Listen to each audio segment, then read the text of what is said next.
Chris PM. If you're watching live, great. If you're catching the replay, even better. Today, we're doing something that I actually haven't done for the RMP yet. Done it a couple times for the PMP, but we're going to go over a couple practice questions, go over some concepts, and we're just going to look at the RMP from the actual lens of what people care about, the questions, what is on the actual exam. And today it's going to be quick, easy. We're going to go over 4 types of questions. You know, some things that tend to trip a couple people up. Very, like I was just saying before, JV type questions. Nothing too complex here, but it's able to get the ball rolling. As I do these videos, as I get feedback, you know, we'll throw in some other harder questions, get a little more exciting with this. But like I said, we are just getting into this and I want to get your feedback. So please let me know what you have in the comments as we move along. So today we are sticking with the theme that I want to go with risk management getting political. And here's what I mean when it comes to that. The RMP doesn't just test whether you know what a risk register is. It doesn't just make sure that you know what EMV stands for. It actually is going to focus on your judgment, specifically how you act when a technical answer in the human situation, they don't line up very cleanly. All right, for my PMP students who've done this before the RMP, you know what I'm talking about. But we forget about this because the way that PMI does these questions are not how we all did it in grammar school, did it in high school, did it in college. So they do it a little bit different. But the RMP, I like to stress this even more because it is not as many questions. You hear me all the times in my other videos. It's 115, not 180 questions. But those 115, if you ask the students I've worked with, you walk out of that exam more challenged than probably the 180 because these questions go deep into risk management. So you really need to understand the fundamentals. You need to understand exactly what you're getting into. So today the questions we're going to go over: stakeholder alignment, a little bit of tool literacy, and then some ethical responsibility. And I always like to hit up the ethics. I think that's an important concept because you need to understand the ethical side of project management. PMI has a guide on ethics. It is actually a testable material. And we're going to go over a little bit how that can be inputted into your exams. So how PMI-RMP questions actually work. Again, if you've taken the PMP, very similar, but definitely want to review this. First, every answer can sound correct. And this will drive you nuts when you take your exams. Every answer is going to look like you're like, this could be correct. And that's because PMI is very good at writing distractors. All right, I did a video on this before. Those are, they use these different distractors, ways to get your brain thinking that, oh man, this might actually be the right answer, but it's not. It's the wrong answer. So you just got to be careful and you really got to think about what you are actually doing in the process. Number 2, the wrong answers reveal the concept. So you need to understand why the distractors are there. They're there to actually test you along the way. And the reason why they do this is really just to make sure that you're thinking about it. You're actually thinking through this, that you're actually applying the principles of what we teach for project managers and for project risk management. Because if you're just memorizing what these concepts are, they're going to get tripped up when they start throwing these answers at you. And then we have number 3. I always like to tell with the RMP questions, read the last sentence first. This is an old concept I was taught for the PMP. It works phenomenally for the RMP as well. You read that last question, that last line in the question, it helps you understand exactly what you're getting into with the whole question. It trains your way of thinking. It makes you think through What exactly am I looking at? And then when you get to the actual answers, you're actually aligned overall. And we're going to go over that as we read through these questions coming up. And then PMI test your judgment. Again, not your recall. Just mention that. They are going to make sure that you understand the concepts. You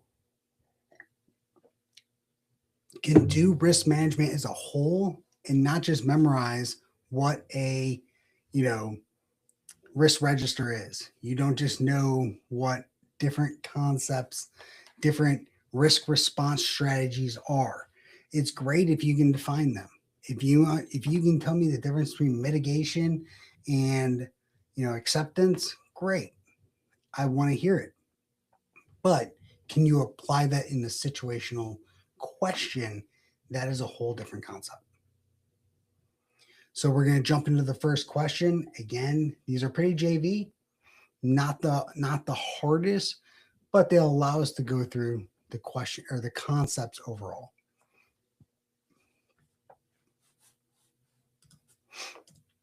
Oh, there we go. All right. So here again, we look at what is the last sentence. That's what we want to read first.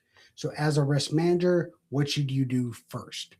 So once we read through that, we know what are we doing first? What is the actual initial action we need to take? Now, there's different ways they're going to put these. But when it says first, it means generally you're thinking about what am I doing right after whatever the question is actually asking me. And then that lets you help you when you go through the answers, because again, those distractors are going to push you. They're going to be the right answer, but they're not going to be the first thing you do. So hopefully that makes sense as we walk through this. 2 senior stakeholders disagree on cost overrun thresholds.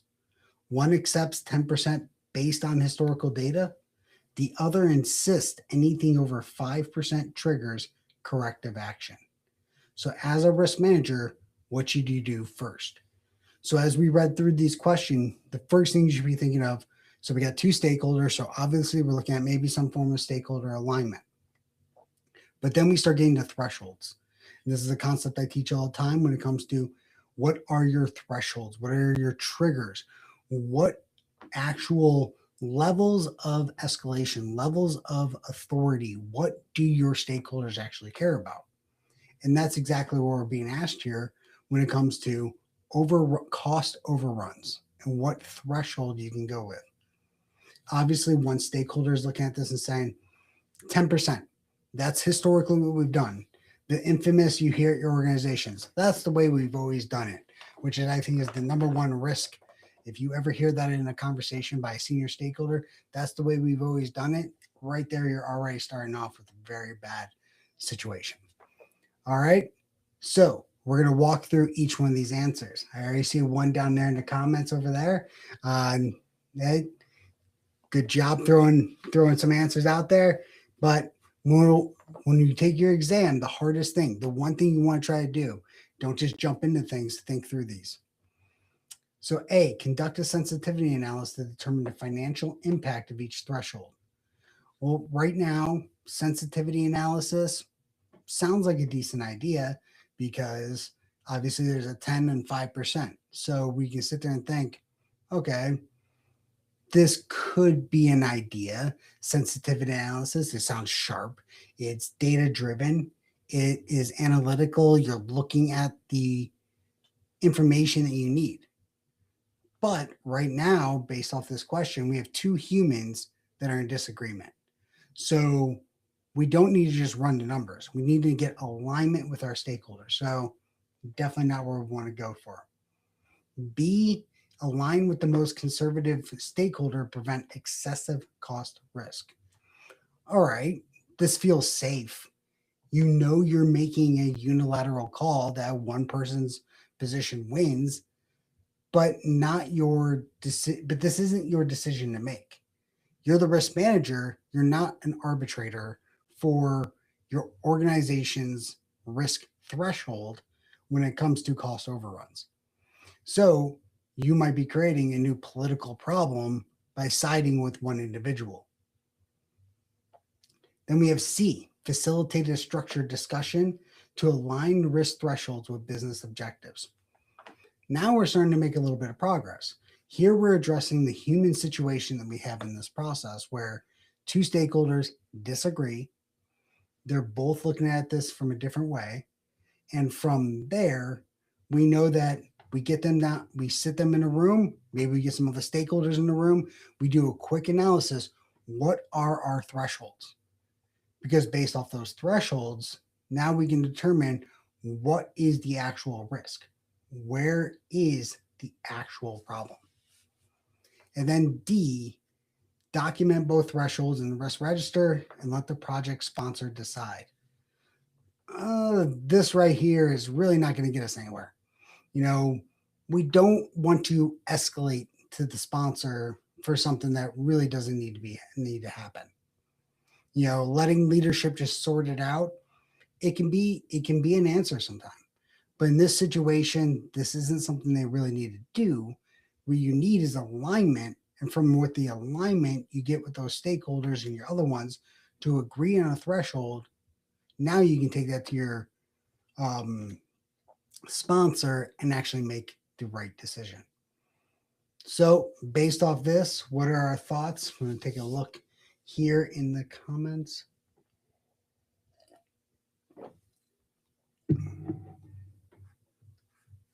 All right. I'm seeing C's, a lot of C's here. Yeah. All right.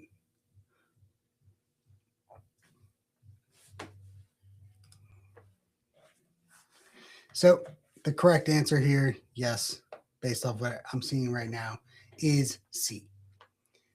Again, thresholds need to align. We can't just sit there and do a sensitivity analysis. That's not going to get us very far. Alignment, B says alignment. We knew I needed alignment, so I threw that in there. And you don't want to just agree with one, toss one out the door. All right. You want to actually make sure that everyone is aligned and ready to go. So our key takeaway here, risk thresholds come from alignment in the conversations with your stakeholders. It's not just authority, and it's not just based off the data alone. All right. Question 2, last sentence first. What output should guide your response priorities? So here we're looking at, obviously we're thinking about risk response probably. We're looking at some type of response to what is going on, which here it's talking about your priorities. So let's go read the whole question. A project team uses sensitivity analysis to evaluate which risk has the highest impact on cost overrun. All right, so now we have a little more data into this. We're looking at a sensitivity analysis.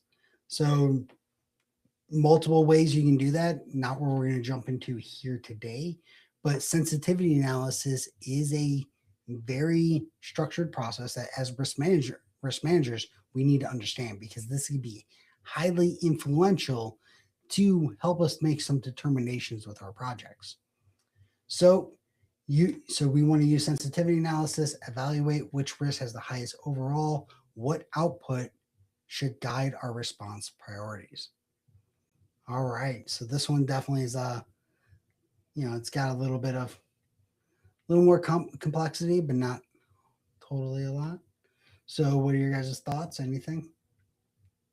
Give you a second before we jump through these.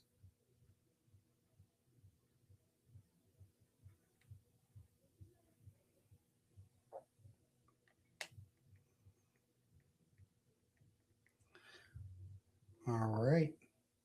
So A, the risk appearing most frequently in the risk register. This one right here, honestly, is kind of just like not really something that's really going to be applicable to what we're trying to do right now, right? It's something that's applying the most. It's in sensitivity world, it's probably going to sound cool, but not really going to help us along the way. B, the risks that stakeholders are most concerned about. All right, here we have stakeholders, probably have some pretty senior individuals telling you that They want to see this happen. They want to see this as the highest impact. All right, that could be it.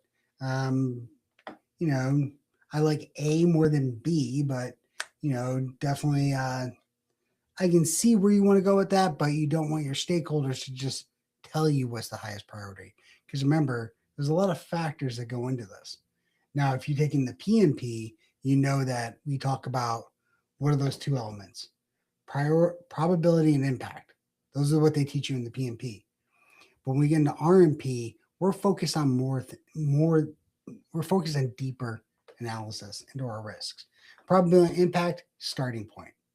But you're looking at other elements like proximity, right? If I have a risk that's going to happen next week, that has a chance of happening next week, that has a lower probability impact of something that's happening 4 months from now, I'm more focused on the one next week. I want to respond to that and take care of that before I ever take care of the thing 4 months from now. So probability and impact is only going to give you a quick snapshot. Great for the PMP. For the RMP, we're not looking at that. So for these A and B, that's what I'm thinking about. C, the risk with the highest expected monetary value. Again, kind of going with what they're in here. Okay, they could work out, but I don't know. But now D, the risk with the longest bar in the tornado diagram. Well, this right here is really starting to work well, because if we know what sensitivity analysis is, which I hope you do, sensitivity analysis is a techniques. There's multiple techniques in it. EMV, you might think is sensitivity, but it's not. A tornado diagram is.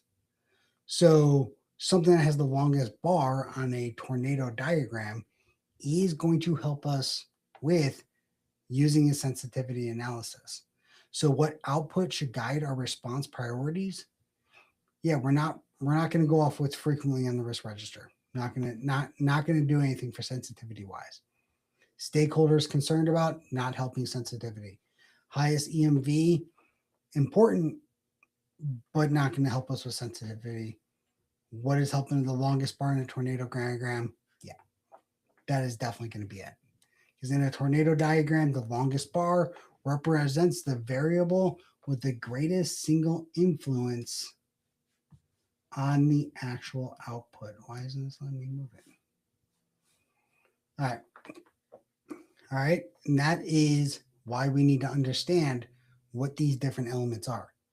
Tornado diagram is a little sensitivity analysis that you actually execute. Longest bar, highest priority risk that you need to put your focus on. Again, 2 questions so far, not the most complicated, but they cover some really good concepts of how you think through these.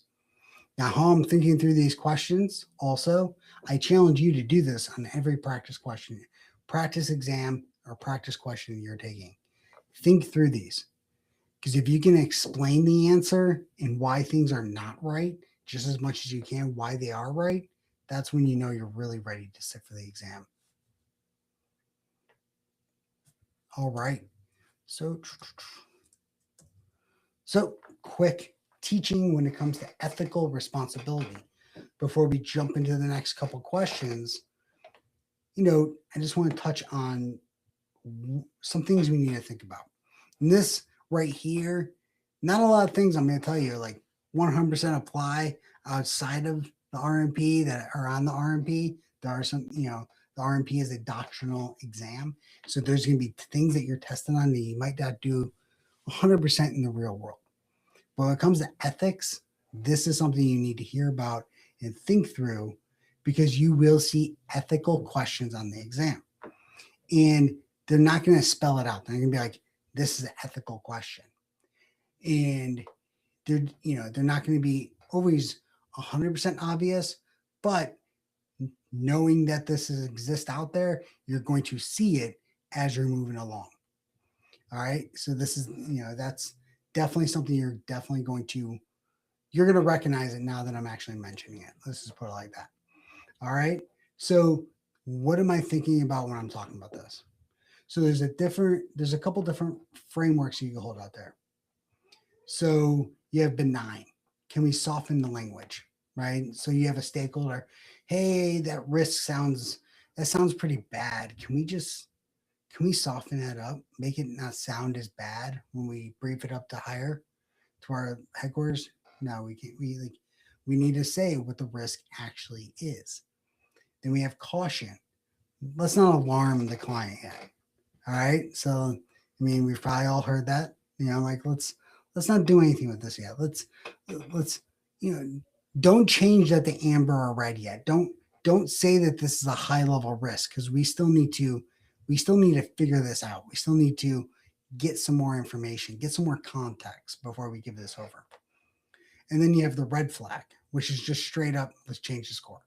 Let's do it. This is a direct request from the stakeholder to alter the accurate data that you have in your risk report, your risk register, and using it to paint a better picture than what you actually have. That right there is a breach of ethics and is not something you want to do. The exam is going to throw questions out there that hit these different areas. And when you see them, and if you understand them, you're going to get through them a lot better. So over there, your response framework, hold your assessment, make sure you're asking for the data. If you need to escalate, escalate clearly and escalate for a reason. And four, document everything. Keep everything documented. These are some real life examples of what you want to do because I know we've all been there. You have someone that's like, hey, don't change that to amber yet. Don't change this to red yet, because we're not ready. No, do it and tell them that, hey, I don't have the answers right now, but I will get back to you in the process. So on that, let's move to the next question. Obviously, you knew I'm going to throw some kind of ethical question at you after that, right? So last sentence, what should you do? So what are you as the risk manager doing in this situation? Love these questions because these are the ones that are like, what, this is what you're doing first. What are you doing next? This is like, what are you actually supposed to do? A stakeholder pressures you to lower a risk score on a dashboard to keep the project green. You believe the risk is accurately scored and could need some escalation. So here we're going to break through and go through these questions, or these answers. What are we doing with this? What are we doing with this information? A, escalate the situation to the project sponsor. So I've told you before, you are the risk manager. This is a risk management exam. This is not a project sponsor exam. You're not taking things always to the sponsor. That's not really what we want you to solve things at your level, right? That is your assumption. I want you to think about when you see this. Here, we know this needs to be escalated, right? Stakeholders pressuring you. The risk is accurately scored. The risk has gone above your threshold. The risk is at a point where you need to tell somebody else. So you know it needs to be escalated. So A, although it's not my favorite answer in the world, it actually could be reasonable here. B, we're going to comply to maintain the relationship. So this is an ethical decision. Am I complying with, am I complying with Bob over here because he told me to do this and I really like him? We've worked on a couple projects. We've done some great things. Our kids play soccer together. Maybe I just kind of go with him on this one. B's not a good option though. Like I can tell you right now. C, lower the score, but add a disclaimer in the notes. Okay, now we're thinking about, I'm going to throw it down there, but I'm going to say we're still working through the process of what this risk is. Next week, possible drop down to an amber or red status. Obviously, so here you're balancing the ethics, right? You're lowering it to where it needs to be, but you're adding a disclaimer in there.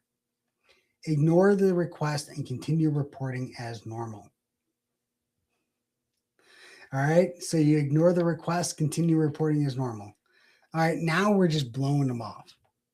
All right, now, this is something we don't really want to do. We don't want to just blow off our stakeholders. In real life, we might want to do that. You might want to just be like, all right, Bob, delete the email and just forget that he said it. But in the RMP, in the exam space, we're not doing that. So for here, take a quick thought. What are you going to do? What should you do in this situation where you have 4 answers that honestly, none of them sound like the greatest? Or none of them sound like how I'd really treat this in the real world. But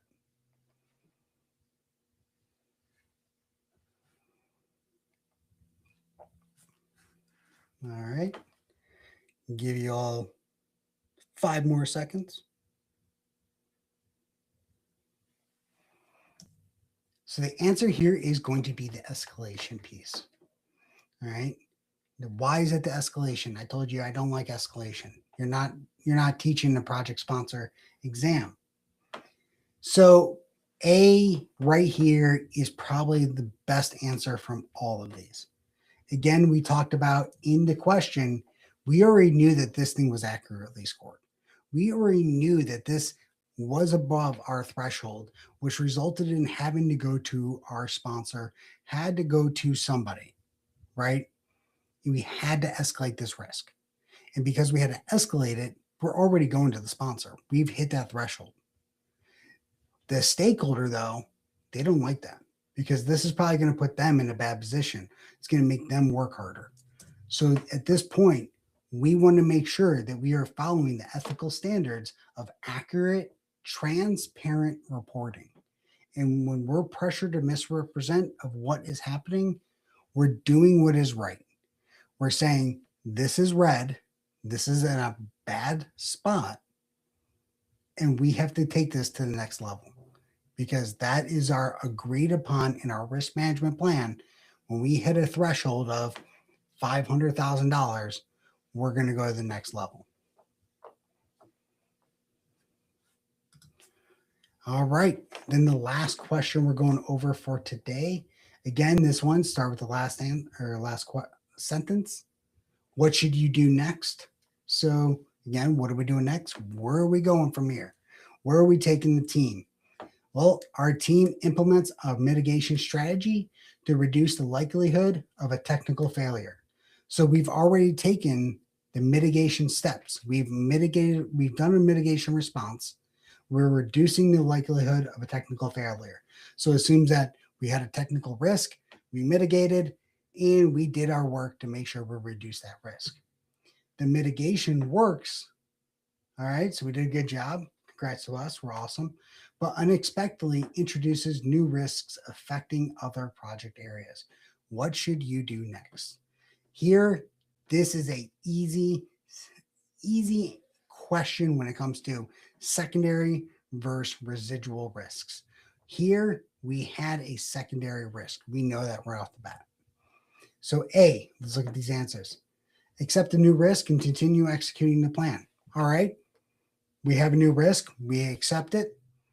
Now, I get nervous around that word accept because accept is a risk response strategy. A risk response strategy of accept means that I'm just like, hey, cool, we've marked it down in the register and we're going to go with it. All right. Might not be the greatest idea. We actually need to evaluate this risk. So I don't think we're just going to accept it. We need to do something with it. So I don't like A, but I understand what it's trying to probably say, where this is a new risk, put it in the risk register, continue with our plan. B, revert to the previous state and abandon the mitigation. We've already seen the mitigation works. So I think this right here is probably not the best idea. It said the mitigation works. You're not going to say no. So B, not something I'm worried about. C, conduct a secondary risk assessment, evaluate the new risk. All right. This one's sounding pretty good. Why? Because I told you, we already know from the way this question's set up, this is a secondary versus residual risk question. Secondary risks, these are risks that are created based off our risk response. Residual risks are part of your risk that's left over after your risk response. Here, it says there's something new introduced. So we have secondary. So C right now is my favorite. We know this is a secondary risk.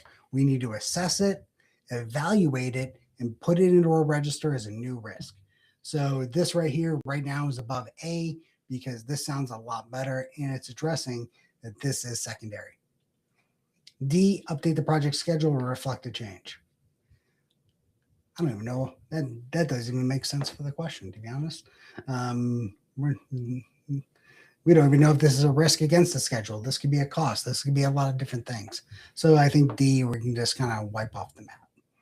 So see what your guys' thoughts are. A, B, C, D. I almost said E there. There's definitely no E.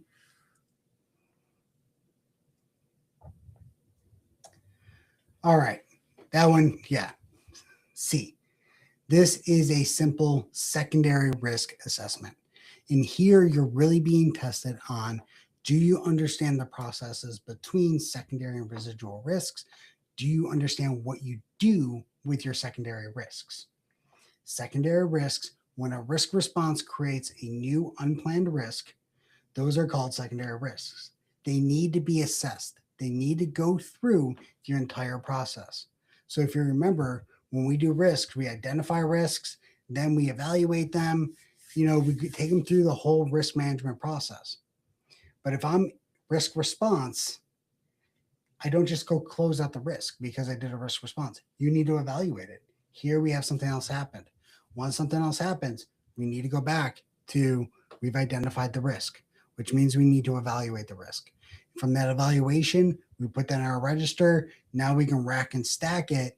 And based off the rack and stack, we can depend is this a risk we actually need to focus on. Then we can do what A says, accept the risk. So again, with A, that one right there, the wording I think is kind of weird. And I think that's thrown in there for a reason. Well, I threw it in there for a reason, is that you want to, accept as a risk response. So it makes you kind of think that you've already gone through that process. But C is, what are we doing next? Like you said in the question, we need to assess that risk, take it through the process. Key takeaway here, assess, don't just assume anything when it comes to that risk. All right. Those are the 4 questions for today. So 4 concepts worth writing down, 4 things that I want you to just walk away and know for future exams and future practice exams that you all are taking is risk thresholds come from alignment conversations.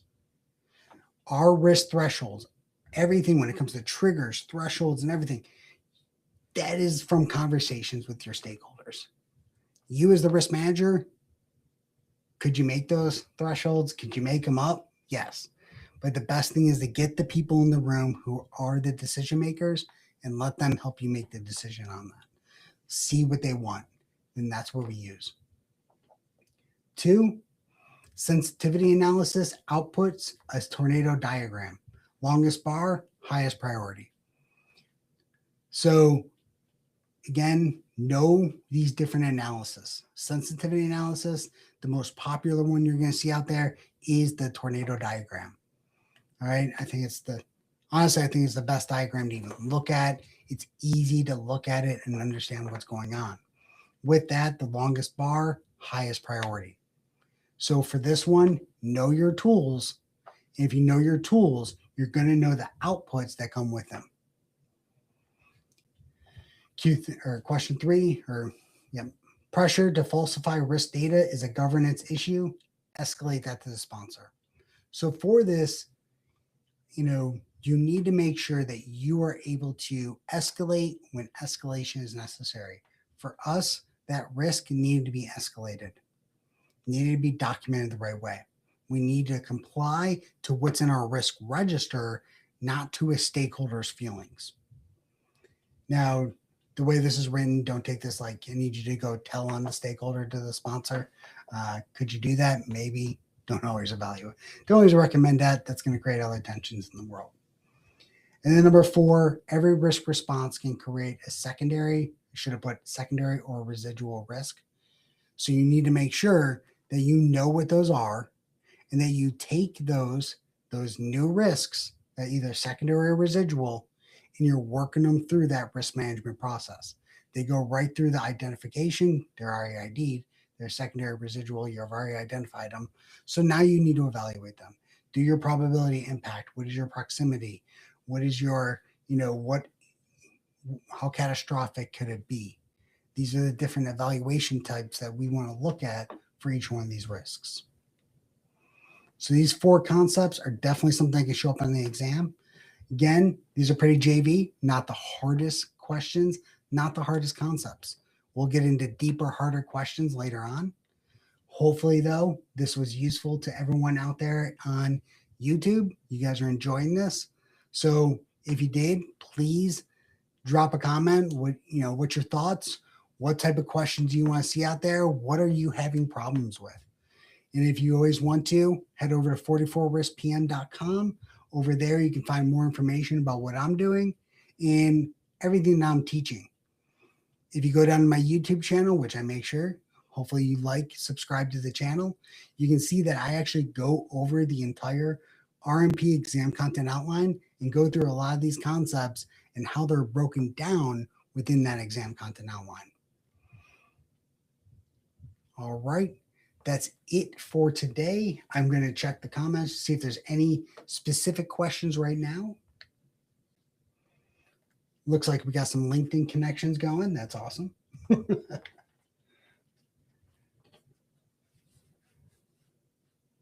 Awesome. All right. All right. I'm going to kick over to the Zoom call with the community members. Thank you all. Remember also 44riskpm.com. Check out the communities over there. There's a great resources that I am putting together for everyone studying for their exams. Thank you all and stay motivated, stay dedicated.